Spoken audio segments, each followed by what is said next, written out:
to be sitting here with a very, very special person for the network. This is Mr. Kari Valros, and he is the European ambassador of OneCoin. So he is somebody who drives actually the network in Europe, be it the Scandinavian countries, Germany, UK, but also Russia and Kazakhstan, which are very important markets for us actually. So Kari, how have the last months been for you? Oh, where could I be? Where could I start? So first of all, I'm very happy to be here with you with the new fantastic office. But since I started my travel as an ambassador, it has been an amazing journey for me. I've been a kind of a rock star in this industry long time, but actually this is created me first time in my life to be a little bit humble, but absolutely honorable to have to work with the people, because I never seen so many happy people in my life ever. So wherever I arrive, people are happy and smiling and very polite, and it feels like a big family which is being created all around. So it's been an amazing experience so far. So I know you want to ask me some questions, but before we do this, I want to ask you one. We all know that I'm more a financial person and not so much in the network, but share with me, why do you think people like OneCoin so much? What is the reason that they get excited by the concept and like it? I think first thing is because there are no demands. It's, you can join and you are not asked to do anything. That is something that people are attracted to. And once they get the right information, which is, by the way, not really available because there is so many wrong information, but once you give them the right information, it's so simple and clear and understandable. And I think because there is no demand and people see that they belong something. Mm-hmm. They belong something bigger, and this is how I think it is the most important thing. Well, this makes me, of course, very, very happy. Now, you want to ask me a few questions, so go ahead. Well, of course, I work basically in Europe and CIS. So, what Europe means to OneCoin? Well, Kari, we started actually. OneCoin was when we started.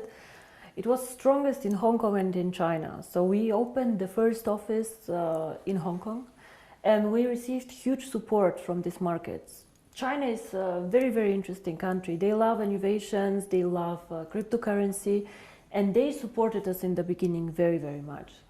Then when I speak about cryptocurrency and the users of cryptocurrency, I believe the emerging markets will be the users actually of cryptocurrency, not so much Europe, because Europe is spoiled. If I want to send money from Bulgaria to Sweden, it's very fast, it goes really, really fast. Or the guys from Germany to UK. It is not that difficult, like for example from Singapore to India. But what for me is special about Europe is Europe normally are the earliest adopters to any technology. Very, very sophisticated people who understand innovation, who are the first ones trying it out. So whenever they get excited about something, it gets quite big actually in the world. All the iPhones and all this, they started in the US, but the Europeans also like this a lot. And I think the European market currently gives us huge support to roll out to the emerging markets. Even if they do not use the cryptocurrency so much, they practically enable all these people who will join later in Africa and in other markets to use OneCoin. For example, let's say you hold 10,000 OneCoins, and in 3 years you decide to sell a part of this. Your buyers most probably will come all from emerging markets, because these people, they do not want to buy the currency as an investment, they want to buy it as a payment system, as a carrier of value. So for example, maybe some Indian person will buy 100 OneCoins from you in Singapore to be able to send this 100 OneCoins to his wife in India. And this is why I think Europe is extremely important. You cannot build a global currency, fast, borderless payments without Europe. We are one of the most developed markets out there, and I have huge support here. A lot of the leaders come from Europe, and I think this is one of the most important markets that we have actually. All right, well, I'm working in an area that is pretty much known as a wealthy area. Europeans are a wealthy country, and also Russia, Kazakhstan Ukraine, Right. it's really wealthy countries. And they asked me the questions. Well, I know how I answer, but what is it? Because they are limiting the coin sales. So what is your answer to that? That why we are limiting the coin sales so Now, drastically? I see. How they think that, So your question somebody is, wants to sell more right. coins. So your question is, some of us mine coins and they go to the internal exchange, Yeah. and some of us sell coins and buy coins. Yeah. So as one coin, as I say, is 1 year old, first of all, it's not like Bitcoin, it is not a liquid market yet.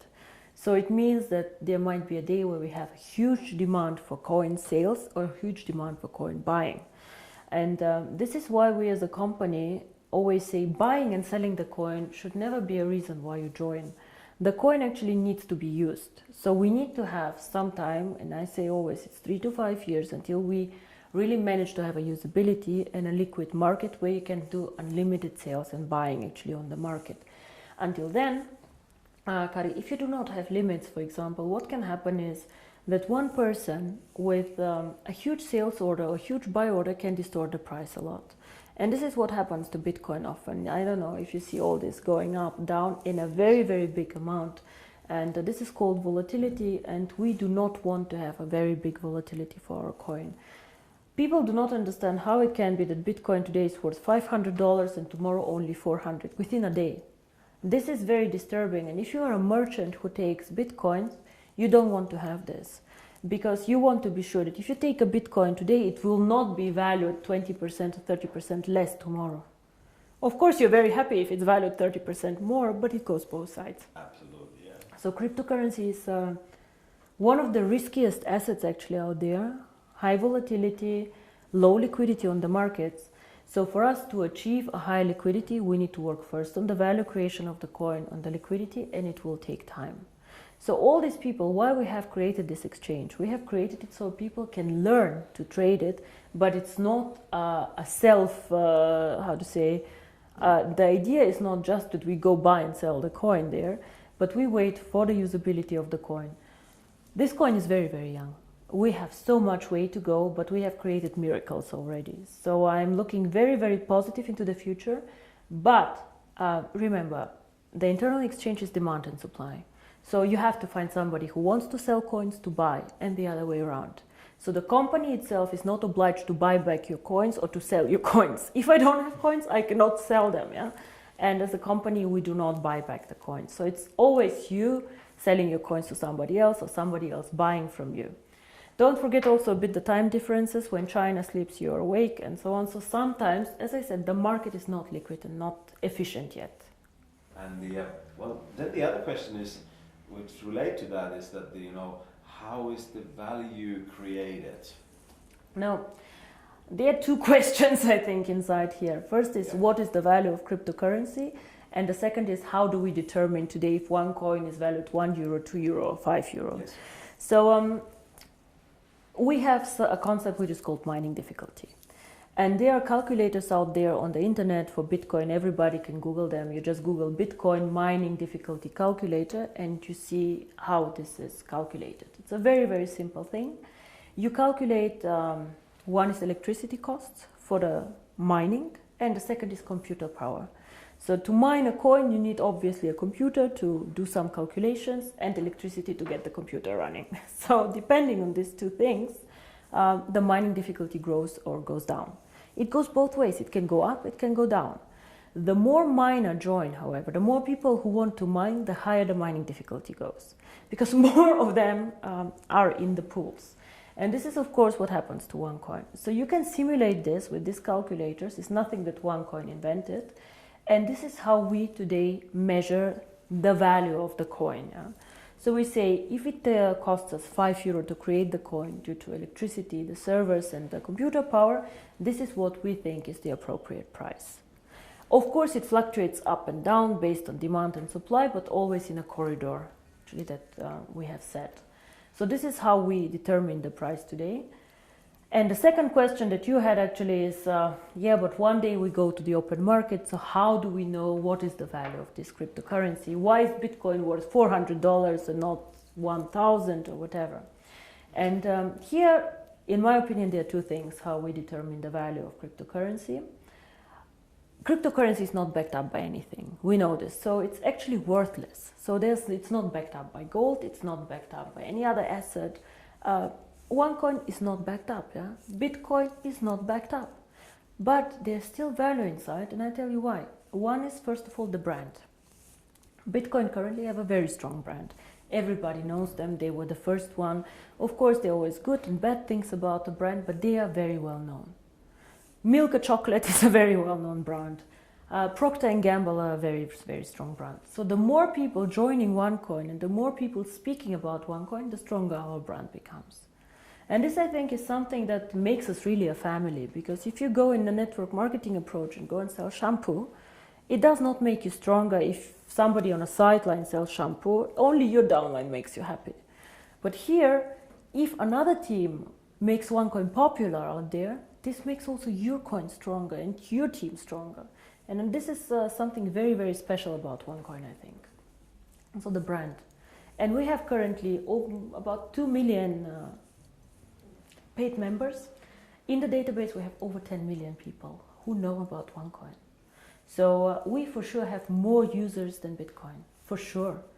We are different, we are in a different system, but there are 2 million people who tomorrow could start using the coin if we want to.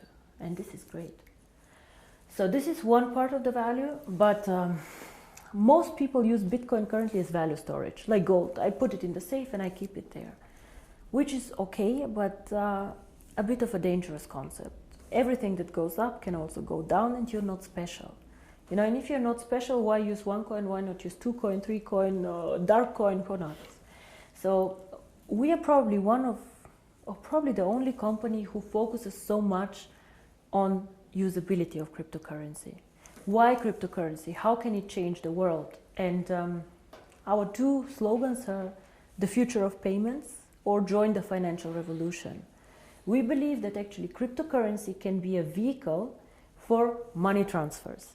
So for example, as you do Western Union transfers, you can use cryptocurrency to do a transfer. Fast, borderless payments. And there's a huge demand for this. 2 billion of people have no bank account. 2 billion. Of course, we cannot capture all of them. But again, if we capture only 10 million or 100 million people, it's a network. It grows so fast. We see what happened. You know, December 2014, I was sitting at my desk and I had a bet with Per Carlson, who is not here anymore, if we will manage to have 10,000 people. And we did a huge celebration with 10,000 people. Today we have 2 million after 12 months. It is incredible. And this is the network effect. The more people know about OneCoin, the more they will come and the stronger the brand becomes. Everybody talks about MLM today, that it's pyramid, whatever you call it. For me, I have worked with this for a very long time. For me, it's one of the biggest industry today in the world. But if I ask you, why did you choose to do MLM, to build this company up? I know that you have a background in financial and everything, but why did you do this? It was not an easy decision, first of all, to do network marketing. When I started OneCoin, my vision was to do cryptocurrency. And outside in the industry, I did not know the industry well, to be honest. I knew some people who were working there and who are either personal friends or good acquaintances, so who I trusted. But what I saw in the beginning were some companies who really went bankrupt in a bad way, owing money to their members, money to their people. But I also saw some mainly product-based companies who were doing a very, very good job out there and an impressive track record. So I saw that not everybody is bad or not everybody is good. So it's an interesting industry. Why I chose it for my cryptocurrency? I believe that we as a cryptocurrency can be only successful if we have many users in a global network. And to be honest, I did not see a better distribution model for this. I did not see another way to attract people in to the cryptocurrency and these people to be spread out geographically so well. OneCoin can work only if it does cross-border payments. So if I have OneCoin only in China or only in Europe, it will not work well. We need the emerging markets, which is Asia, Thailand, Philippines, India, Africa, very, very interesting. These are the users of the coin. And if I would have gone in a traditional way, let's say with an IPO, with big investment funds, these people can buy, let's say, 100 million of coins, but they keep them, they do not use them. So for me, it was more important to get many, many users, even with a small investment sum or with a small sum that they want to participate with, but spread out geographically. And until now, I do not regret it. It's a very competitive industry. Unfortunately, sometimes I see the concept misrepresented. Yeah? We focus mostly on education, financial education, because in my opinion, nobody can understand cryptocurrency, nobody can understand even the financial world out there without education. So education is our product, and some of our members choose to mine the coin. By the way, I don't know if you know, but currently I checked the numbers, about only 10% of our members mine currently the coin. Oh. Only 10%.